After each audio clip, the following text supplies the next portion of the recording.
Good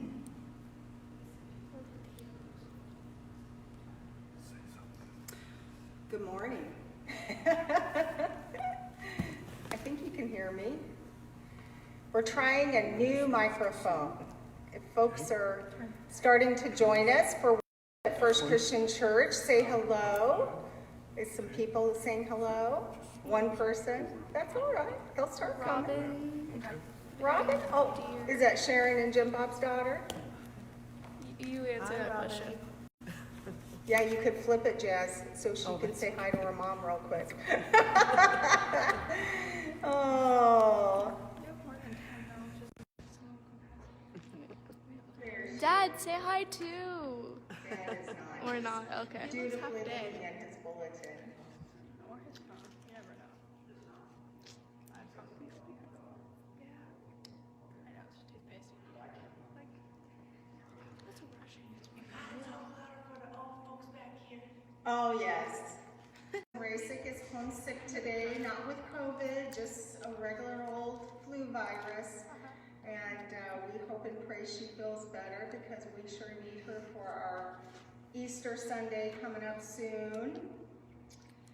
I'm Reverend Linda Hunsaker, pastor here at First Christian Church Davenport, and so glad there are many of you maybe joining us today for the first time. We welcome you and definitely saying hello to all of our church members that are joining us via Facebook Live, and later it'll be on our YouTube channel. So today we're going to sing a cappella, and we're going to try things without music, and I'm going to lead us though. We're going to still try and sing, and Don's going to get his hymnal out and sing from the back, and we're going to continue our journey through Lent. It is the 5th Sunday of Lent. It is March 29th, and we are still making our Holy Week through the Passion Week. That's our theme for this year, entering the Passion. And we are hearing today the story of when Jesus is kind of saying goodbye to his friends. We are putting ourselves in the picture of Holy Week, and we will take a closer look at this ancient story. Let it be opened up to us, and how we can love one another and treasure one another, all equal and precious in the eyes of God. You know, Jesus' words at the Last Supper were shocking to those in attendance. His words can seem familiar, even comforting to us, because we hear these words every time we gather and have communion. But at the moment of their utterance, they were anything but unusual. The week we enter the scene as the Last Supper long enough to get a grasp of the shock that would have rippled through Jesus' friends. Partaking of blood and body? Not kosher. A Lord washing feet like a servant? Unbelievable. Breaking bread with the enemy? What? When Jesus knew that his time was up, he still gathered with his disciples, a time even for the disciples to get one more message, even though it came in a shocking way. Love one another as I have loved you, by serving, forgiving, freeing. We have been singing a theme song, and I'm going to shorten it for our worship today. We're just going to sing it this one time. Jazz is going to move this camera up to the words, and there's just a few of us here again today, and we'll sing it together. Enter, enter the passion, enter the place we belong, not just looking on, for this is our passion. Enter the passion, enter the story, enter the passion, enter this passion. Dear friends, join with me as we open up our worship with a prayer of confession that you can read along with me on just aren't paying attention. We can keep our heads in the sand when we really need to attend to difficult situations or the needs of your people. Forgive us, O God. Guard us from distancing ourselves and help us to care for what's right in front of us. You entered our story through Jesus. Now help us to enter fully into the story of your kingdom on earth as it is in heaven. Amen. Our song of praise for the day is a wonderful hymn called Come Thou Fount of Every Blessing, and we're going to sing 2 verses of it, if you would join and sing with me. Come thou fount of every blessing, tune my heart to sing thy grace, streams of mercy never ceasing, call for songs of loudest praise. Teach me some melodious measure, soft my flaming tongues above, praise the mount I fixed upon it, mount of thy redeeming love. Here I raise to thee an altar, hither by thy help I've come, and I hope by thy good pleasure safely to arrive at home. Jesus sought me when a stranger, wandering from the fold of God. He to rescue me from danger, interposed his precious blood. My friends, hear this assurance of pardon and know this today. Our lives contain continual opportunities to be in humble service to friends and strangers. Today I share with you that you are forgiven and freed. You are encouraged and loved by a God who wants you to live fully. Let us enter the passion of Christ, and let's say hello and pass the peace to one another. Again, there's just a few of us here in our sanctuary today. Jazz, why don't you flip it around and let everybody in our sanctuary wave at those who are out and face the plan. I get to have a drink of water when you get to do that. May 15? Oh, good, wonderful. 14, 13. 14 now.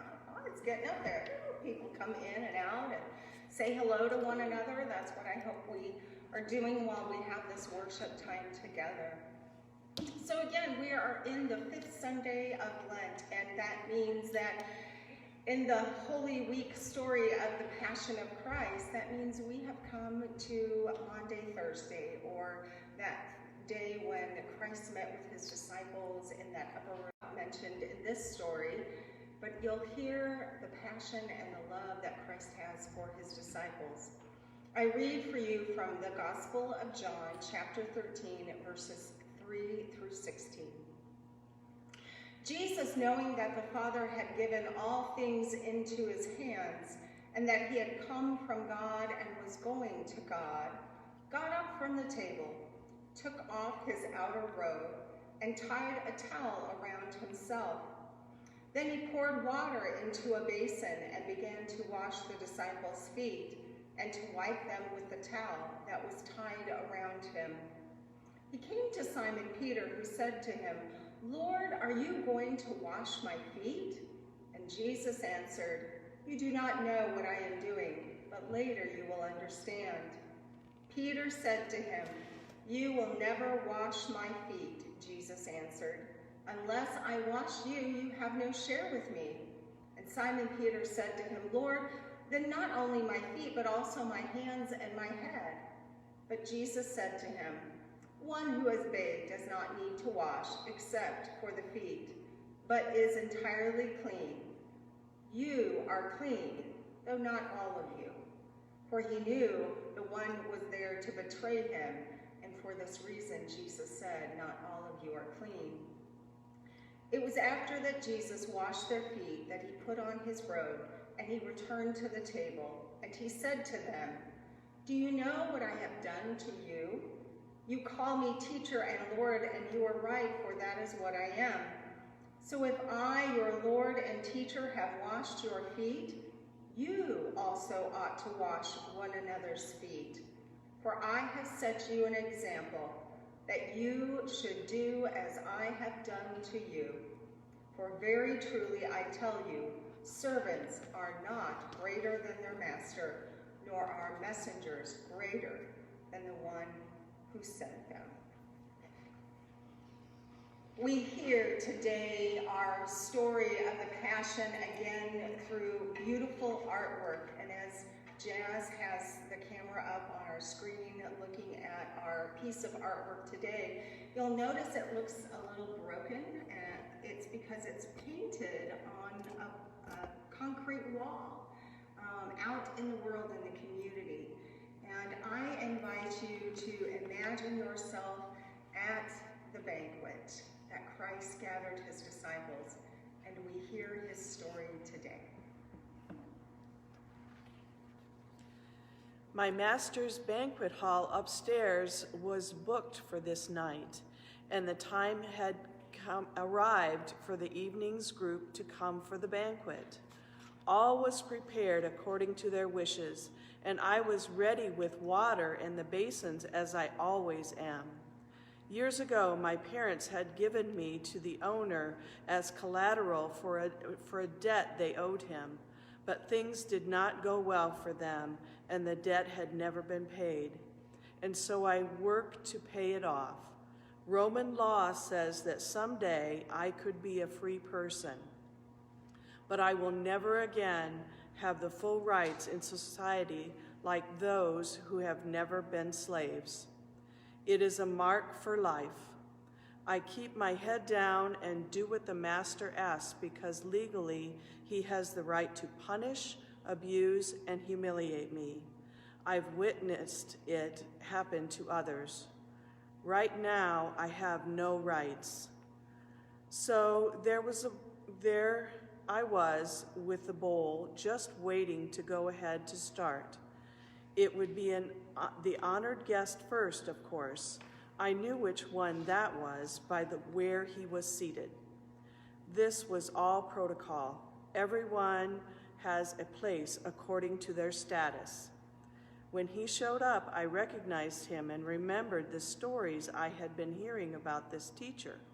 He was saying things that were really upsetting those invested in this system of status, saying things like the last shall be first. My friend who serves in the kitchen had to tell me to stop staring. I just couldn't imagine a world like he described. And then he came right up to me and took the basin of water from my hands. He took my servant's towel and wrapped it around him, his own waist, and knelt, telling Peter to come sit down. This was going to be no ordinary night. And I realized my life, my view of myself, and my station in life was never going to be the same. Thank you, Sharon, for sharing our drama reading for the day. Well, it is a time when here we are again, a third Sunday of worship over the internet during a time of separation. For many of us, we now have been home with our families, maybe for a good week, maybe 2 weeks. And we know that kids are home from school, spouses might be home from working. And I don't know who it is in your household that does all of the cooking, but right now that's all that I feel like I'm doing, is cooking, yelling at my girls to do the dishes, and then eating and eating and eating. You know it's bad when the kids start to even do some baking in the house. Hannah, our oldest, of course, has made chocolate chip cookies, she's made monkey bread, and I'm ready to have some cake with icing. You know, meals are important in our lives. We have them all the time, and yes, sometimes they are drive-through and pick up something quick, or it's a nice homemade meal. But usually meals are something we just don't pay too much attention to, unless it's a really special occasion. Like, what about remembering a special time when you had a special meal? A first date out to a restaurant? A family meal at the holidays? Maybe eating at a wonderful wedding reception? I started thinking about some of the most amazing meals that I have had in my lifetime, ones that truly stand out for where they were or who maybe I was eating them with. I remember a meal from when I was a child and I visited my brother and his family in Denver, Colorado. There is this special Mexican restaurant called Casa Bonita. And the whole amazing thing about this fun restaurant is that it has a 30-foot high waterfall in the midst of the restaurant where cliff divers actually jump off in the middle of the restaurant. You ate off of like army trays, and there were magicians and all kinds of activities to do.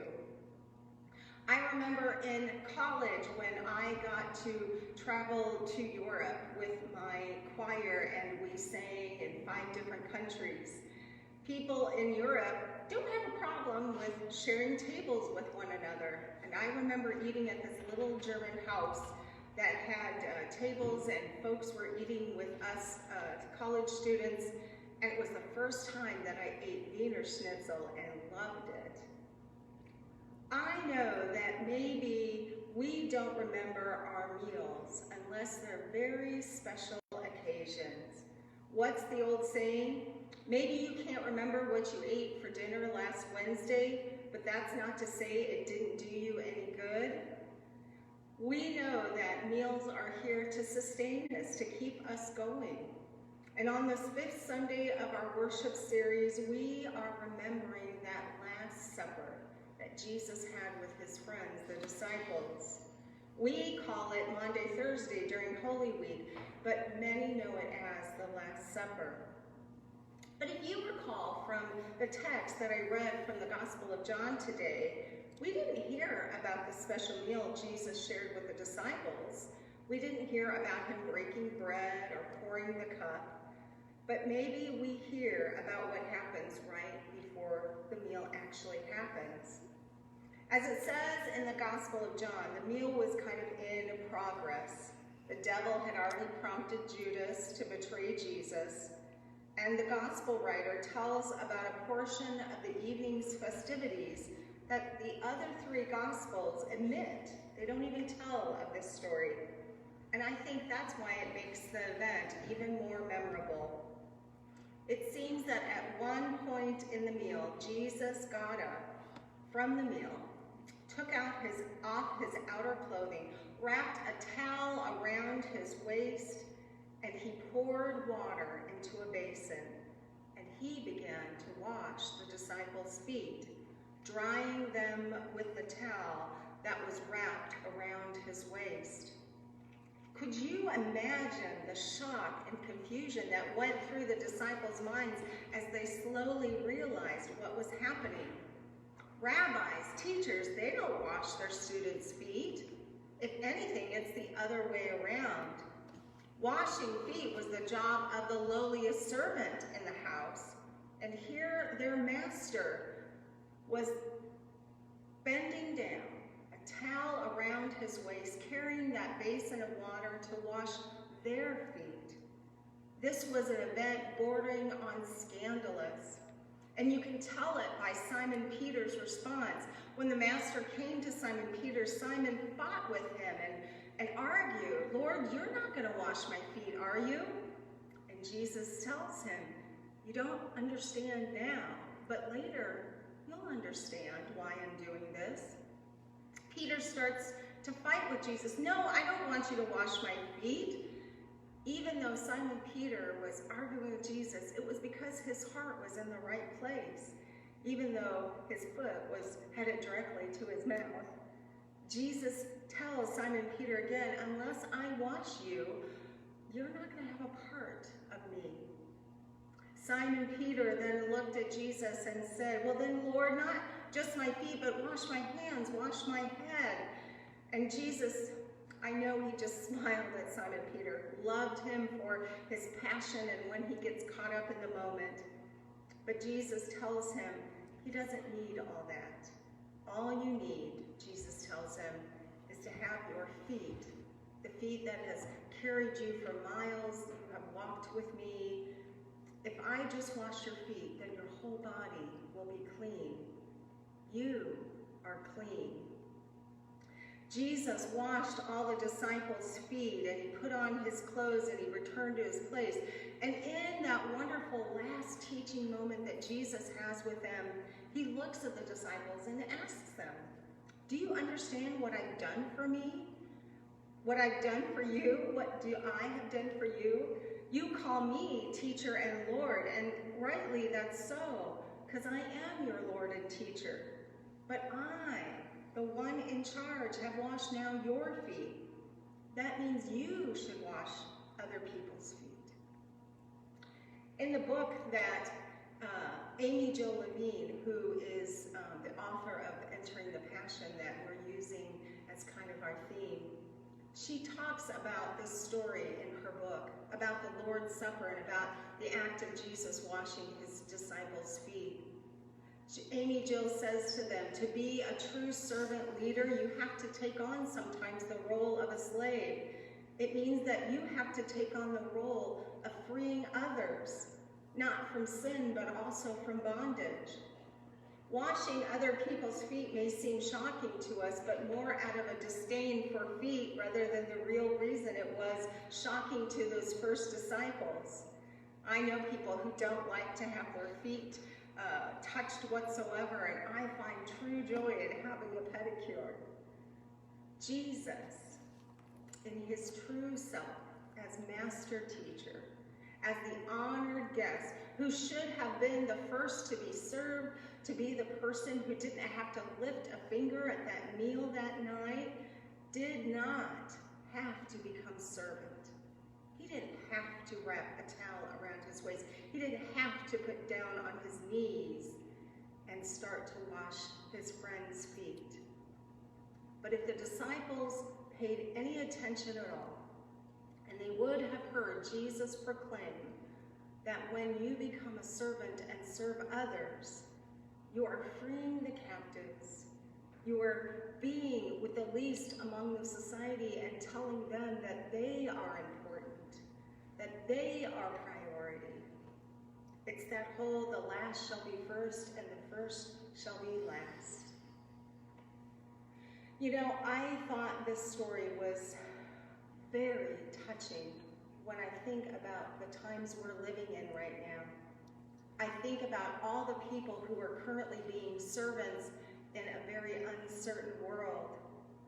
I am a part-time chaplain at our local hospital, and I am amazed to go in these past days and see all of these amazing healthcare workers who are there caring for the least of these, for those who are sick, and caring for not only the folks that are in the hospital because maybe COVID has brought them in there, but the people who have had issues like strokes and they're struggling with pneumonia or they're having any kinds of numerous health complications.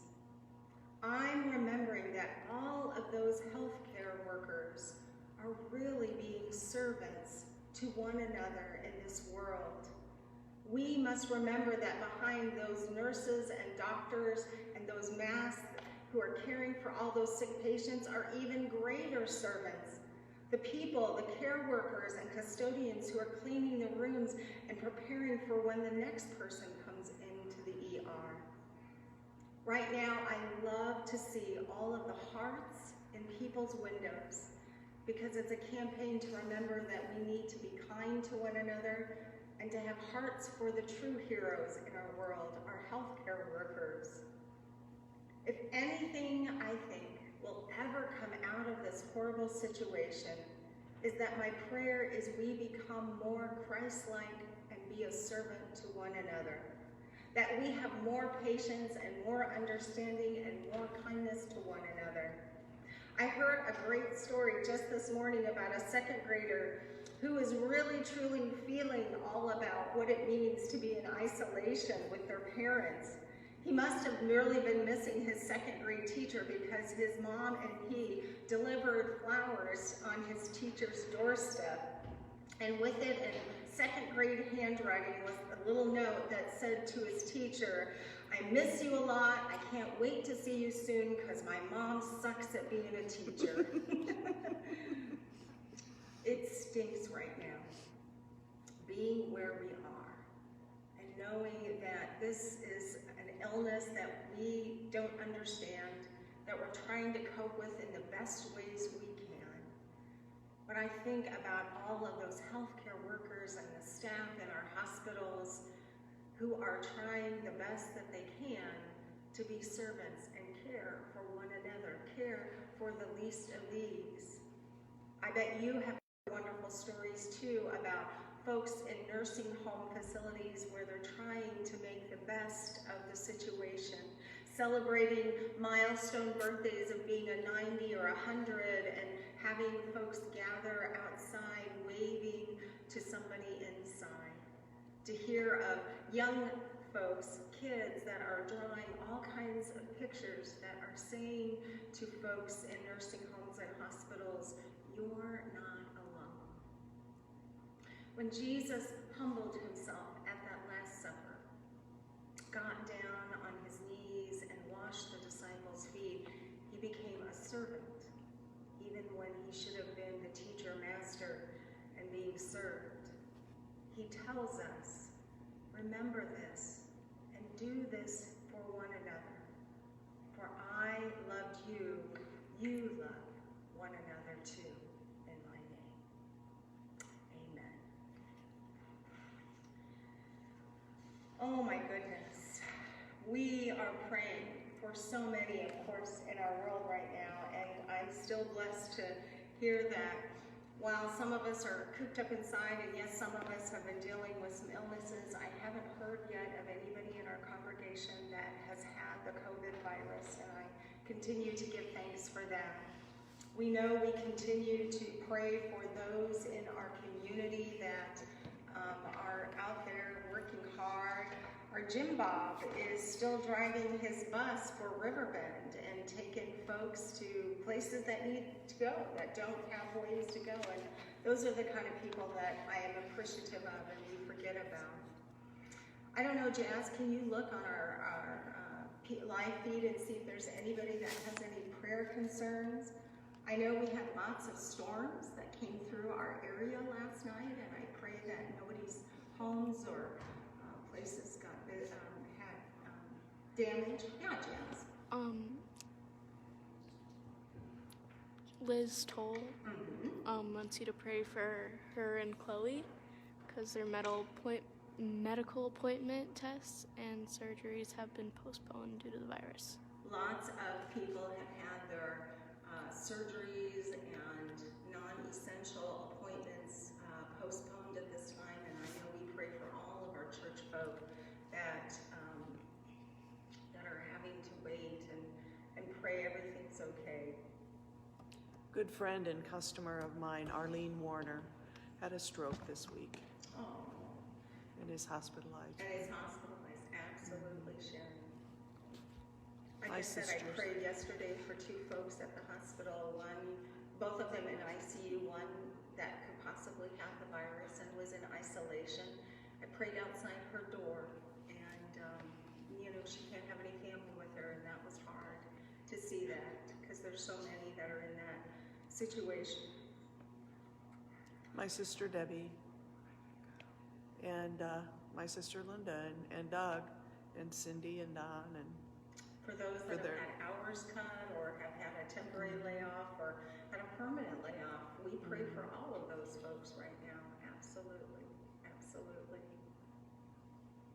Well, my friends, why don't you center yourself with me, and let's sing that verse of Turn Your Eyes Upon Jesus, and just sing with me as we prepare our hearts and minds for worship.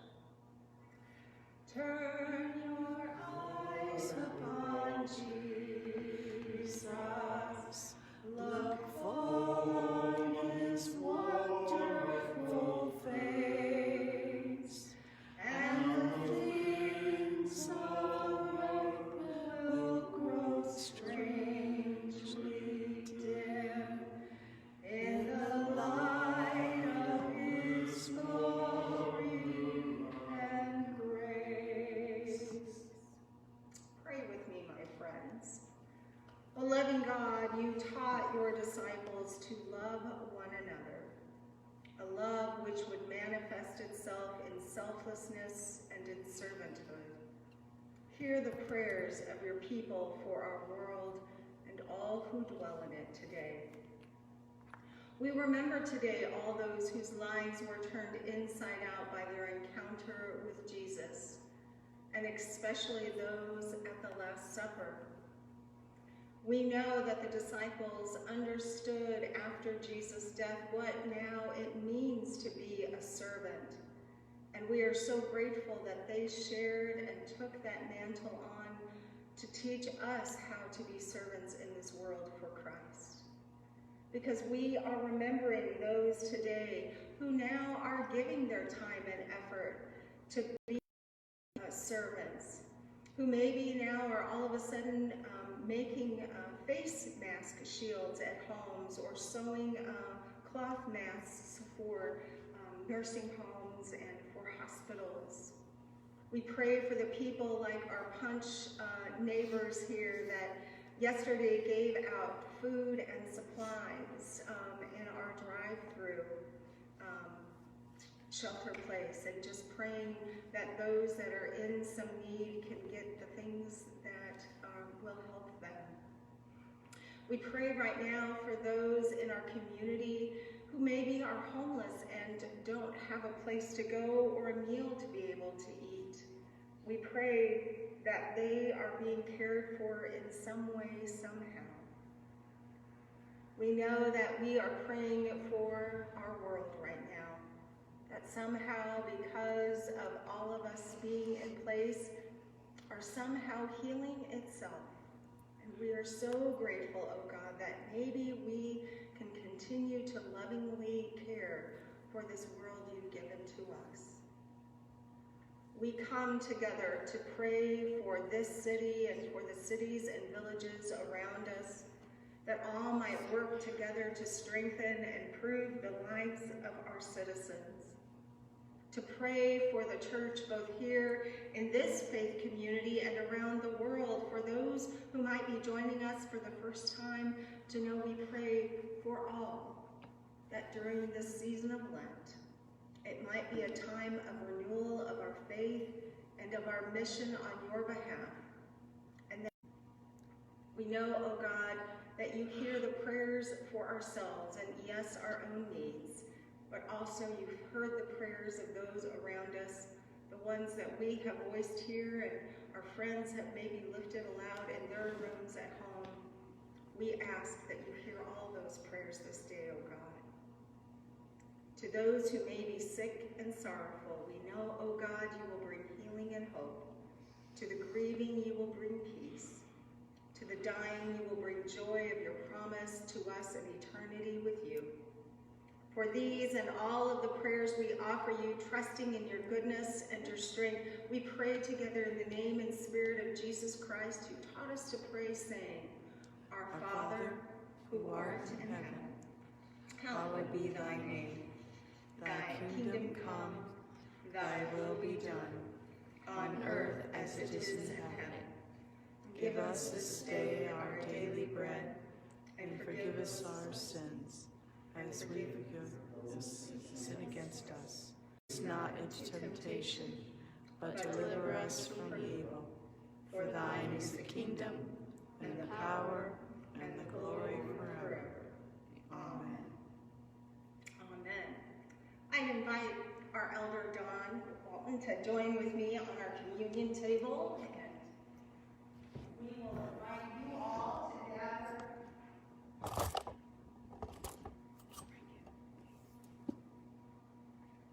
To have you gather your communion, whatever it may be, a cup of coffee, a donut, or juice. We know that you are communing with us here at our sanctuary at First Christian, and we are blessed. I also want to lift up today Thanksgiving for those that have been sharing their time, either through mail, sending it in, or having a donation through PayPal. We have to remember that God has blessed us with so much right now, even though it seems like we have very little being confined to our homes. We have homes, we have roofs over our heads, we have food in our stomachs, and hopefully we have a roll of toilet paper, right? But we have to give thanks because we know that we can continue the ministry of this church when we lift up and give thanks for these offerings that are being shared. You know, the meal at this table, to me, is so precious, especially when the members of our church who can't physically be with us in our sanctuary every Sunday due to age or health issues. How much joy is brought when I go to visit them in their homes and I bring them communion. How our church members who have been members of disciple churches for a long time, they rejoice in just being able to share that cup and that bread. And to me, it is a joy to be able to still share it with all of you, even though we aren't physically all together. It's a joy to remember today's story of how Jesus became a servant and cared for the disciples that he loved. Now we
Gracious Father, as we come together at this time, with those here physically and those who are here in our hearts, we know that what this table represents is the greatest sacrifice anyone could ever give.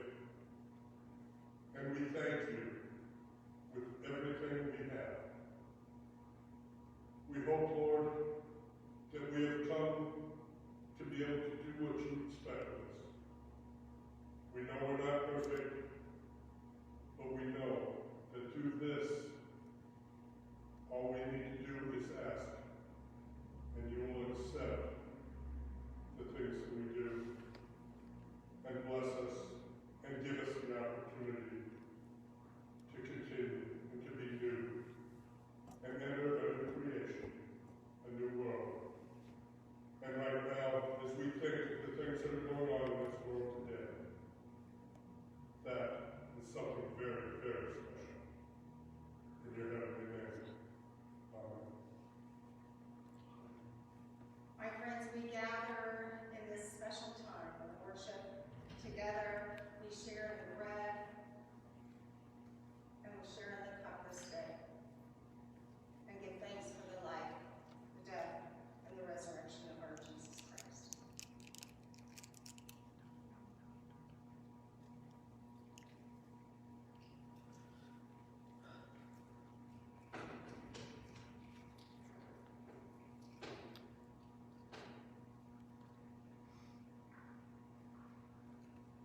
My dear friends, I hope and pray that today's worship homes to know that we at First Christian Church are here for you. I'm here for you, and you can give me a call or send me a message. They're present for all of you today. I hope and pray that you continue to find ways where you can be a servant in Christ's name and staying at home. How can you be a servant and care and love for someone else as Christ cared for the disciples that day? We know that Christ blesses us and God loves us. And my prayer for you that you go forth this week and do the same. Go in peace. Amen. Should we sing? Okay. We can sing, can't we? Yep. Come on.